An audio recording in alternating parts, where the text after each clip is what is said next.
Sinbad the Sailor. Once upon a time, there lived a man named Sinbad in Baghdad. He was a poor porter at first, carrying heavy loads through the hot streets every day. One day, as he was resting under a tree after a long day's work, he heard a rich merchant telling stories about his amazing sea voyages. Sinbad was so fascinated by these tales that he decided to become a sailor and explore the world himself. The first voyage. Sinbad set sail on his first voyage with a group of merchants. They sailed to many beautiful islands, trading goods and making a lot of money. One day, their ship was caught in a terrible storm. The waves were as high as mountains, and the wind blew so strongly that it almost capsized the ship. After the storm passed, they found themselves on an unknown island. As they explored the island, they discovered that it was actually the back of a giant sleeping whale. Some of the sailors started making a fire on it to cook their food. The heat woke up the whale, and it dived into the sea. Most of the sailors were drowned, but Sinbad managed to grab a piece of wood and float on the sea.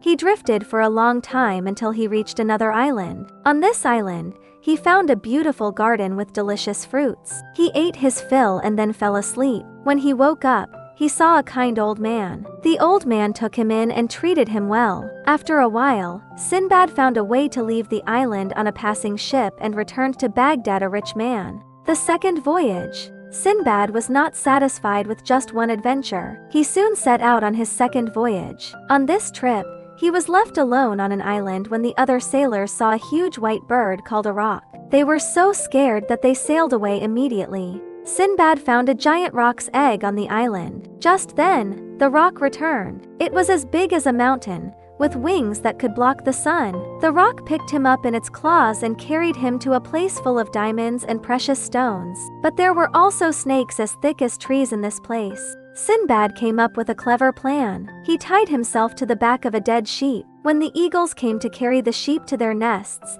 he was also taken up. He managed to get into an eagle's nest and was later rescued by some passing merchants. Once again, he brought back a lot of treasures to Baghdad. The third voyage. On his third voyage, Sinbad's ship was attacked by pirates. The pirates stole all their goods and left them on an island full of apes. The apes were very aggressive and would throw stones at the sailors. Sinbad and his companions had to fight back. After a long and difficult battle, they managed to escape from the apes, but then they came across a one-eyed giant. The giant was very cruel. He caught one of the sailors and ate him right in front of the others. Sinbad used his wits to blind the giant's eye with a burning stick. Then, they escaped by hiding under the bellies of some sheep when the giant let the sheep out to graze. They found a ship and sailed away, but on the way, they faced many more dangers, such as sea monsters. Sinbad finally made it back to Baghdad, richer and more experienced than before. The fourth voyage. During his fourth voyage, Sinbad's ship was wrecked in a storm. He swam to an island where he was captured by a tribe of cannibals. The cannibals planned to cook and eat him. Sinbad pretended to be very sick and managed to convince the chief of the tribe that eating a sick person would bring bad luck. He was then left alone. He found a way to build a small boat and sailed away. After many days at sea, he reached a city where the people were very friendly. He traded with them and made a fortune. Once again, he returned to Baghdad. The fifth voyage. On his fifth voyage, Sinbad found a roc's nest with a baby roc in it. The mother roc was very angry when she saw him. She attacked his ship, breaking it into pieces. Sinbad was left on an island with some other survivors.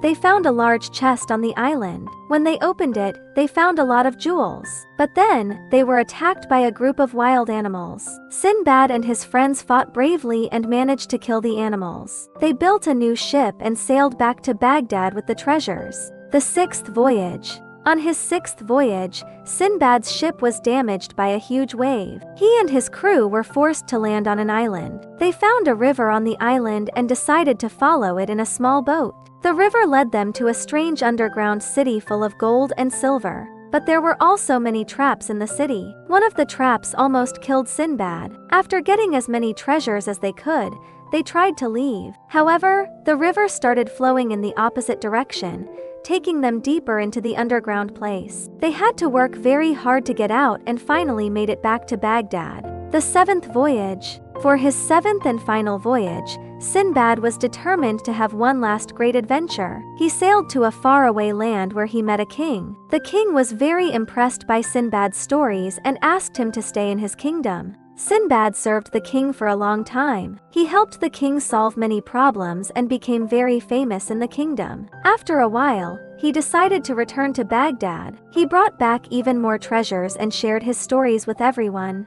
Sinbad the Sailor's adventures teach us many important lessons. His courage shows us that we should not be afraid of difficulties and challenges in life. No matter how hard the situation is, we can always find a way out if we use our wits and be brave. Also, his determination to keep exploring and having new experiences tells us that life is full of possibilities, and we should never stop trying new things. His kindness and gratitude are also shown when he shares his wealth and stories with others. In the end, Sinbad's life is a wonderful example of how one can turn a simple life into an amazing journey full of excitement and rewards.